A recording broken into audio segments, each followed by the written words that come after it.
Do you like a match where two big, badass, powerful guys just beat each other practically to death? Do you like watching two powerhouses slug it out? Do you like watching men among men tear each other to shreds in an attempt to advance in a professional wrestling tournament like Noah's N1 Victory Tournament on August 12th, 2024?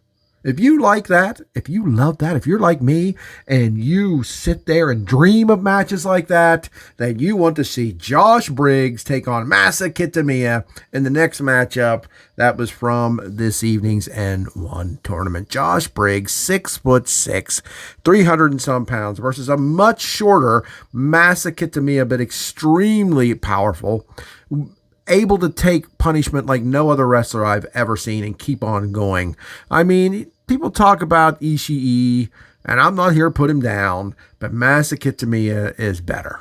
Masa Kitamiya should be better than he is. Why Noah doesn't use him in a bigger way than they do? And I'm not saying he's not a jobber, he's not an undercard guy, but there's no reason he couldn't be in the main event scene, and he's not. He's sort of mid-card guy. Hasn't never won a singles title in Noah. How insane is that? Now, Josh Briggs, NXT, Josh Briggs, he's going to be in every match because of his brute strength and his ridiculous height. He towers over everybody in Noah. You know, this is Japan, where, the average Japanese man isn't really tall. That's just a well-known fact. There are some exceptions. And, Masa Kitamiya is probably, 5'8" to 5'10". So he's a foot shorter than Josh Briggs, but you wouldn't know it by the way he performed. He threw Josh Briggs around. Briggs threw Masa Kitamiya around. Here's what this is about. This was about like trying to chop down two giant trees. Okay? But each of these guys were the one holding the axe, if that makes sense. They were just, probably doesn't, but they were just beating each other senseless. And it would come down to who would be the first man to fall. Who would chop their tree down first? And you never knew. It looked like Masa Kitamiya had it in hand, and then it would look like Josh Briggs had it in hand. Masa Kitamiya delivered a ridiculous sit-down pile driver to Josh Briggs that I felt should have ended this match, but it did not. Josh Briggs got up and kept going. Josh Briggs delivered like a superplex and some other huge moves to Masa Kitamiya, and Masa Kitamiya kept on going. Masa Kitamiya can just pop up and do that thing where he shakes his head and blows air through his lips and looks, sort of like Masa Kitamiya-ing up.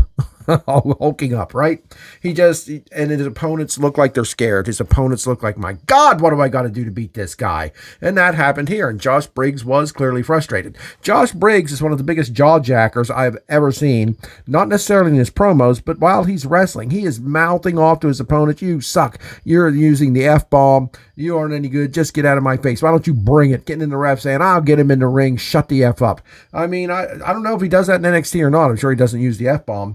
But it kind of works for him. He's this big guy that's basically giving the message, I'll do anything I want.